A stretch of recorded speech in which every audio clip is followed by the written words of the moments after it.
Jah, olen vaadelnud meie noorte tegevust. Eriti uhke on vaadata väga-väga väikseid lapsi ja mulle tundub, et nad on valmis siia meie planeedile tulema ja olema, elama ja nad on väga tublid, hakkajad ja hästi loomingulised, mis mulle eriti pakub huvi. Ja olen vaadelnud oma sugulasi ja need väiksed poisid ja tüdrukud on praegu 2-aastased, 1,5-aastased, 4-aastased. Ja mul on väga hea meel, et ei lõppe ilmselt siin maa peal elu, et nad ei saa hakkama, neid peab kogu aeg juhendama. Nii ei olegi kohe mitte, vaid nad on tegusad ja mõte töötab juba ikka väga-väga vara.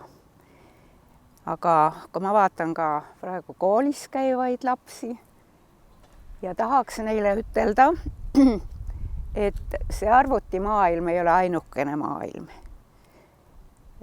Oleks tore, kui rohkem huvi oleks looduse vastu, mitte istuda oma arvuti taga, oma mängud, mõned huvitavad lugemised.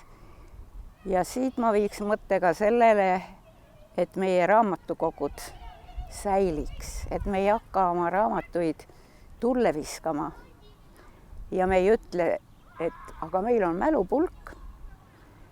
See mälupulk ei ole sugugi kõige kindlam asi.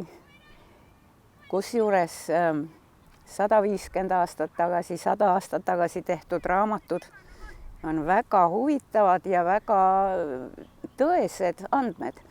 Kusjuures ma ei saa ütelda, et arvutis kõik on olemas täpselt. Seal on palju vigu, palju eksimisi, aga eks see on ka inimeste sinna paika pandud. Nii et kallid lapsed, olge sõbralikud, ärge kellelegi halba tehke, ärge halvustage teisi inimesi. Et kogu aeg kohtan seda, et halvustamine toimub ükskõik kus. Palju parem on olla hea sõnaga, mõtelda kõigist hästi ja aidata neid, kellel on häda. Nii et siis üks sõnum on veel, et aidake teisi.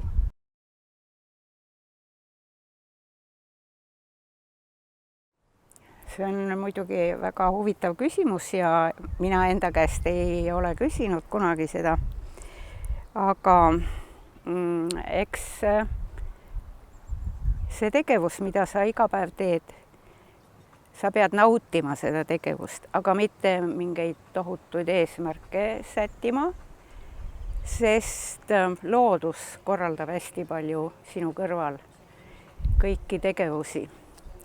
Ja teinekord saad isegi eelteateid, mida sa võiksid nüüd läbi viia ja selgub pärast, et on õigus olnud sellele esimesel mõttel mõned päevad tagasi. No kas või täna, kus ma räägin, et minu alateadvus tekitab mulle minu võimalused ja ma olen tänulik, et ma olen maal üles kasvanud, sest minu piiritu armastus looduse vastu. See on kõige alus, et kui sa saad hulkuda metsa pidi, kui sa saad Tammelauri tamme sees mängida, teed omale toa, seal lambad on seal samas lähedal, siis tekib selline tugev tunne, et sind toetatakse.